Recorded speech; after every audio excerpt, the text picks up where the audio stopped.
Standing in a courthouse parking lot, I watched strangers bid on my home. 20,000, going once. The auctioneer's voice echoed off the concrete. How did I, Daniel Carter, a 50-year-old electrician, end up here? It began when Laura Hensley, the HOA president of Maplewood Heights, declared the windows she approved for my house unacceptable. She thought she could ruin me over renovations I had written permission for, but Laura didn't know I document everything. 5 years later, I held a $75,000 check with her signature on it. This is the story of how I exposed a corrupt HOA and reclaimed my community. My name is Daniel Carter, a union electrician who thought he understood power, until I met Laura Hensley. After my divorce, I bought a fixer-upper in Maplewood Heights, a quiet Ohio suburb with tree-lined streets and the scent of summer barbecues. I wanted a stable home for my 15-year-old daughter, Sophie, to visit on weekends. The house was perfect, except for its 1970s single-pane windows that bled heat every winter. I spent months researching energy-efficient, double-pane vinyl replacements that matched the neighborhood's historic aesthetic. I played by the rules, submitting a detailed architectural request to the Maplewood Heights HOA. Photos, specs, contractor credentials, the works. On day 29 of their 30-day review period, I received an approval letter signed by the Architectural Committee, chaired by Laura Hensley. Request approved for installation. It read, clear as daylight. I hired professionals, secured city permits, and passed inspections. The windows looked fantastic and slashed my heating bill in half. For 2 weeks, I thought I'd hit the homeowner jackpot. Then Laura struck. Mr. Carter, your windows violate community standards, she announced over the phone, her voice sharp as a circuit breaker snapping shut. I was flipping burgers for Sophie when my phone buzzed. Laura, I have your signed approval, I said, staring at the letter. Approvals are conditional pending final board review, she replied. I scanned the document. No mention of conditions anywhere. Where does it say that? Click. She hung up. The next Tuesday, I walked into the Maplewood Community Center, clutching my approval letter like a shield. The room smelled of burnt coffee and defeat. Laura sat behind a folding table, her blonde bob like a battle helmet, her leather portfolio a weapon. Your installation violates community standards, she declared, sliding a violation notice toward me like a death warrant. $500 fine, 30 days to pay. I held up my approval. You already said yes. Her response was chilling. Approval doesn't guarantee compliance. Her pen scratched out. Another form, the sound of bureaucratic revenge. The fine doubled monthly, $500, $1,000, $2,000. My post-divorce budget couldn't survive that math. Lawyers wanted $5,000 just to glance at my case. Worse, a lien notice arrived, threatening foreclosure over windows she'd approved. I drove through Maplewood and counted 42 homes with identical windows, no fines. Laura wasn't enforcing rules. She was targeting me. Why? I was about to find out. Electricians troubleshoot for a living. When a circuit shorts, we trace every wire to find the fault.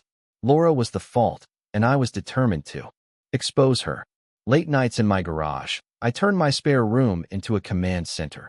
Timelines on the walls, photos of every window in Maplewood Heights, and stacks of HOA paperwork. The pattern was clear. Every find homeowner was a renter, minority, or working class like me. Laura's country club friends got friendly reminders for identical violations. Then I found her fatal mistake. Ohio law requires HOAs to provide a 30-day cure period before filing liens. Laura's lien on my house skipped that step entirely. I drove to the county recorder's office, wading through musty files in a basement that smelled of forgotten dreams. Her lien was missing 3 required documents. She'd cut corners, betting a blue-collar electrician wouldn't know the law. I photocopied everything, filed a formal challenge, and walked out with my first victory buzzing like good voltage. Laura doubled down. At an emergency HOA meeting, she announced, previous approvals were issued in error. Non-conforming windows must be replaced within 60 days. I stood, my work boots loud on the linoleum. You can't retroactively void contracts, Laura. That's illegal, and your lien's invalid under state law. Her face flushed crimson, but I wasn't done. A neighbor, Eleanor Chun, 70, slipped me a folder after the meeting. Her hands trembled as she whispered, Laura targeted my garden statues. Last year, called them tacky. I saved everything. Inside were emails between Laura and board members, one chilling line standing out. Target renters and working class types first, they're less likely to fight back. Laura had profiled me from day one, assuming I couldn't afford justice. I called Ohio Legal Aid, and attorney Rachel Brooks took my case, spreading my evidence across her desk, photos, emails, property records. She said, "Daniel, this is textbook housing discrimination and racketeering." We built a federal case, contacting former neighbors driven out by Laura's fines. The Patel family in Toledo wept, describing how Laura's violations forced them to sell their home below market value. Maria Santos in Puerto Rico and the Johnson family in Kentucky shared similar stories. Then came the bombshell. Property records showed Laura owned 3 rental homes in Maplewood through LH Properties LLC, including one with my exact windows. She'd been fining others for violations she ignored on her own properties, tanking property values to buy cheap through her LLC. It wasn't just discrimination, it was a criminal enterprise. The FBI joined, tracing Laura's money trail. LH Properties had pocketed $150,000 by exploiting distressed sales. Laura's retaliation escalated. She hired a private investigator to tail Sophie, photographing her at the school bus. I confronted the sleazy guy in his rusted Camry. "Why are you photographing my daughter?" He smirked. "Just doing a job, pal." I didn't need his answer. It was Laura. Then came a CPS visit, prompted by an anonymous report claiming Sophie was neglected due to my legal troubles. The social worker, Mrs. Henderson, toured my evidence room, now a federal case command center. "Whoever reported this was malicious," she said, closing her notepad. "Keep fighting." Laura's attacks kept coming. My electrical business was reported to the state for unsafe work. Inspector Pete Kowalski, a 20-year veteran, reviewed my spotless records. "Someone's playing games, Daniel. This is frivolous." Then a tow truck arrived, claiming my work van violated parking ordinances. The driver called for confirmation. "She's agitated, but you're parked legally. Want us to call the police?" I did. Officer Janet Rodriguez cited Laura for false reports. Neighbors watched from their porches, cheering as Laura's schemes unraveled. The courtroom was electric. Judge Margaret Ellis reviewed my evidence, photos, emails, property records. Rachel dropped the bombshell. Laura Hensley targeted working class and minority homeowners to profit her LLC, violating federal law.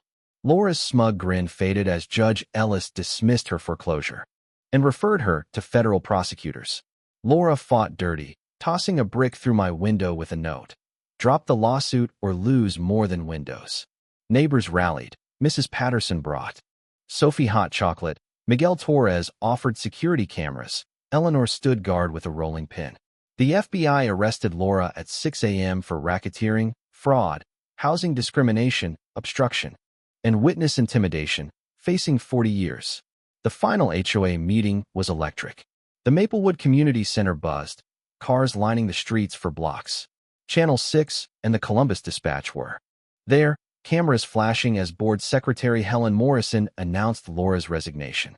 Rachel presented my $75,000 settlement check, signed by Laura. "She's banned from HOA roles. And LH Properties is dissolved," Rachel declared. Cheers erupted. I stood, boots echoing. We didn't just win for me. We proved communities can crush corruption. The standing ovation lasted 3 minutes. 6 months later, Maplewood thrives. My settlement funded a scholarship. Sophie won $500 for her law school essay on fighting injustice. Eleanor's garden statues shine, and new HOA president. Miguel Torres enforces transparent rules. Ohio's HOA Transparency Act, inspired by our fight, protects thousands. Laura plea bargained to 3 years in prison, her real estate license revoked. Her LLC's properties sold at fair value. The Patels bought back their home, thanking me with tears. My business tripled. Homeowners hire the guy who took down a corrupt HOA. The Willowbrook Freedom Festival, funded by settlement money, draws hundreds with music, food trucks, and HOA reform booths. Sophie's organizing voter registration, learning civic engagement trumps compliance. My evidence room is a local museum, showing kids how good people defeat bad behavior. But here's the spark. Laura's 3-year sentence. Justice or a slap on the wrist for ruining lives? What do you think? Should HOAs face stricter laws? Or is community vigilance enough? Drop your HOA horror stories below. Your voice fuels reform. Subscribe for more underdog victories. And let's keep bullies accountable.